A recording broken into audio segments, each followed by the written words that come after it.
તો અમદાવાદના પૂર્વ વિસ્તારમાં જળબંબાકારની સ્થિતિ છે। નરોડા 4 રસ્તા પર 2 ફૂટ સુધીના પાણી ભરાતા લોકોને હાલાકી પડી રહી છે। છેલ્લા 3 વર્ષથી પાણી ભરાતું હોવાનું સ્થાનિક લોકો દ્વારા દાવો કરવામાં આવ્યો છે।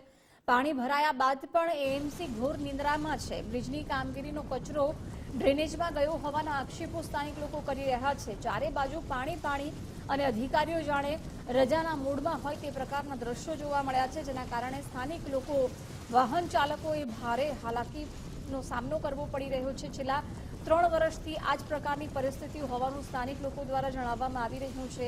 2 ફૂટ સુધીના પાણી ભરાતા જળબંબાકારની સ્થિતિ છે।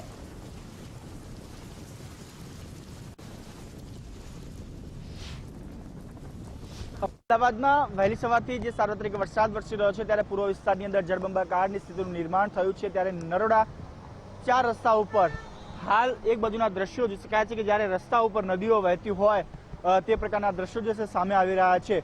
અમદાવાદના નરોડા વિસ્તારમાં જે સૌથી વધુ વરસાદ જે છે 2 ઇંચ જેટલો વરસાદ જે છે વહેલી સવારે 6 વાગ્યાથી લઈને 11 વાગ્યા સુધી વરસ્યો હતો। ત્યારે પૂર્વ વિસ્તારની અંદર અનેક વિસ્તારો જગ્યાઓ એવી છે કે જ્યાં પાણી ભરાવાની સમસ્યાઓ જે છે સામે આવી છે। નરોડા વિસ્તારની અંદર હાલ આ દ્રશ્યો જોઈ શકાય છે કે ગાડીના ટાયર ડૂબી જાય તે પ્રકારે પાણીનો ભરાવો થયો છે। સ્થાનિક લોકો દ્વારા પણ ગટર જે છે એક ઢાંકણા ઊંચા કરીને પાણીનો નિકાલ જલ્દી થાય તે પ્રકારના પ્રયત્નો કરવામાં આવી રહ્યા છે। લોકો પરેશાન છે, વાહન ચાલકો પરેશાન છે, પરંતુ અમદાવાદ મહાનગરપાલિકાના કર્મચારી હોય કે અધિકારી છે આજે રજાના માહોલમાં હોય તે પ્રકારનું સ્પષ્ટપણે જોવા મળી રહ્યું છે। વહેલી સવારથી જ અમદાવાદ શહેર જળબંબાકારની સ્થિતિ છે।